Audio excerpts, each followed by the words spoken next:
And now we will proceed to Press Secretary Trexie for some announcements.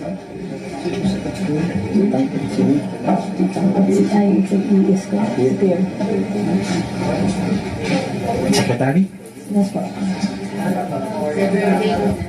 Wala akong salutin. Magandang tanghali uli. Happy birthday kay boss. Bukas na. Okay. Naglabas po tayo today ng Executive Order number 3, allowing voluntary wearing of face masks in outdoor settings and reiterating the continued implementation of minimum public health standards during the state of public health emergency relating to the COVID-19 pandemic. So ito na po yung ina-announce ng DOH ng voluntary wearing of face masks outdoors in non-crowded places, provided kung kayo ay immunocompromised, seniors, or hindi kumpleto ang bakuna, kailangan pa rin po mag-face mask or strongly encouraged ang face masks. Okay, basahin ko na lang po precisely yung provision. The voluntary wearing of face masks in open spaces and non-crowded outdoor areas with good ventilation is hereby allowed, provided that not fully vaccinated individuals, senior citizens, and immunocompromised individuals are highly encouraged to wear their masks, and physical distancing will be observed at all times. So meron pa rin tayong physical distancing. Face masks shall continue to be worn in indoor, private, or public establishments, including in public transportation, by land, air, or sea, and in outdoor settings where physical distancing cannot be maintained. Tuloy pa rin po ang other minimum public health standards intended to effectively prevent and minimize the spread of COVID-19 in the country. It shall continue to be implemented consistent with the principles of shared accountability, evidence-based decision-making, socioeconomic equity, and rights-based approach. In this regard, the DOH is directed to update the MPHS guidelines with the issuance of this order. Okay.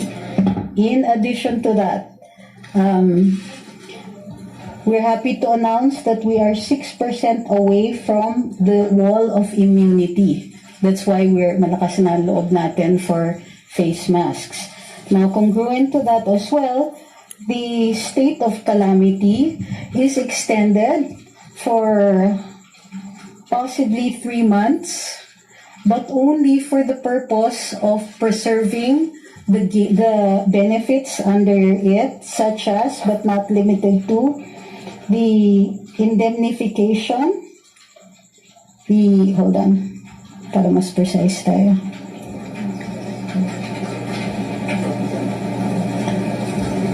Okay, here we go. Indemnification, emergency procurement, special risk allowance for healthcare workers. We will transition out of the state of calamity after further review. Okay.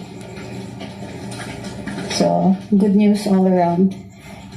Okay, on the next topic, nagkaroon tayo ng cabinet meeting today, and we discussed primarily food security. We're identifying the factors that hinder our food security, and several agencies were there to report, among them the DOTR, NEDA, of course the Department of Agriculture, the DILG, and among others. So those that were identified for possible policy review and legislation are the barriers to efficient transportation, red tape, yung permit systems natin to make it more efficient, also the crossing of boundaries between LGUs. In addition to which, we're also looking at a review of policy and possible legislation to balance importation with local production, and to address the issues of over and underproduction. So all the departments made their reports today. There are quite many overlaps. So all departments will be working together on the policy review, assessment review, and proposals. Okay, questions? Questions? Maricela Lili, TV5. Hi, ma'am. Magandang hapon po. Ma'am, just a clarification on the face mask EO. When will it be implemented? It's immediately. Hold on, let me just get you the precise term.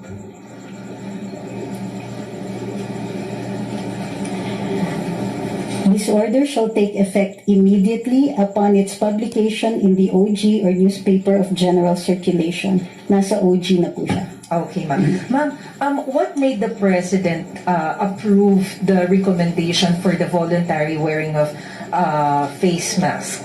He had imposed a condition, and one of that is the establishment of the wall of immunity. Since we are 6% away from that, then it's time.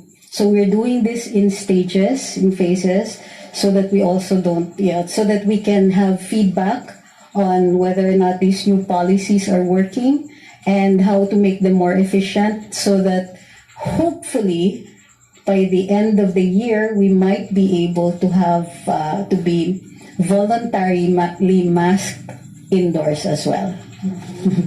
Last na lang po. Naging consideration din po ba yung Burmans na kasi baka mamaya mas dumami yung mga taong nasa labas? That's why we're doing this in stages. We'll need the feedback. If the voluntary masks outdoors is going to contribute to something, then of course the policy will again be reviewed. Right. Questions? Go ahead. Ay, Mike. Secretary, kasi merong conditions na sinet yung EO, there should be good ventilation. So, Yes. who will set the standards? Who determines what is a good ventilation? Meron bang mga ganung mga rules na isa-set? We assume so because there is some discretion of the local governments to establish minimum standards for the imposition. However, in general, what does good ventilation mean? May opportunities, for instance, na crowded. So even if it is outdoors, hindi good ventilation yon, and you're in each other's faces. So without the possibility of social distancing, then this would be considered also as part of not of the requirement. Kasi yung requirement, there must be, it shouldn't be too crowded.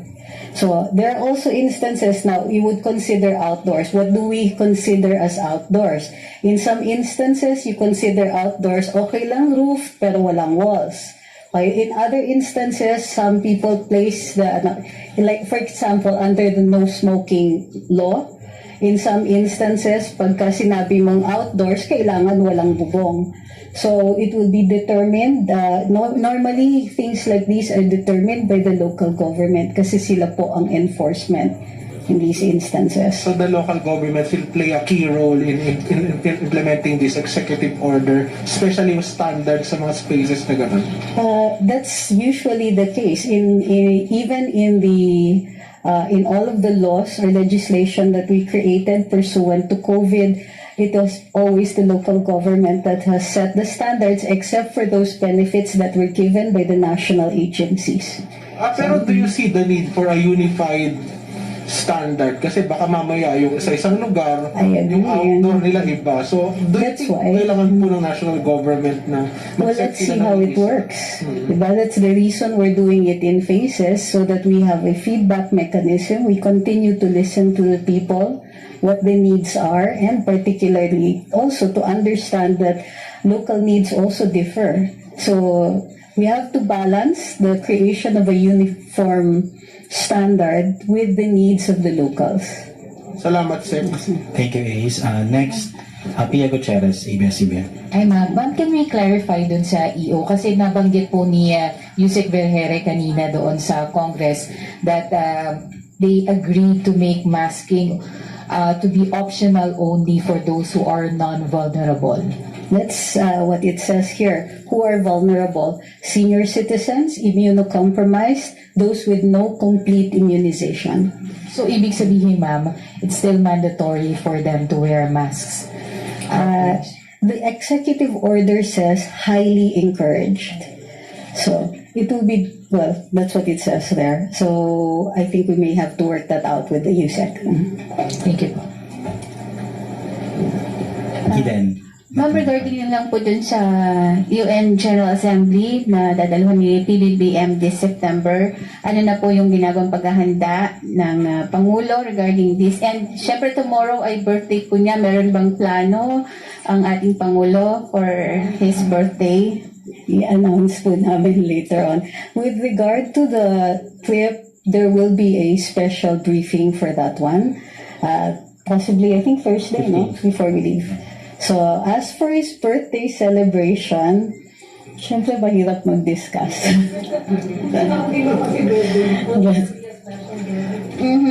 Kahit yung meron bang party, ano special gathering po dito sa Malacanang? I have no instructions to announce anything. Kayo naman. Minsan sensitive yung mga ganyan. Wait, let's just clarify. Baka may mag-ano na naman sa akin. No, I have no information as to whether or not there's going to be a birthday celebration. However, we can safely assume that the president is going to mark it. That's the official statement. Going to mark it. Remember it. It's like, okay, when I have a birthday, yay, happy birthday to me. Sometimes we have cake. Alright, so how it's going to be celebrated will be a matter to announce at a later date.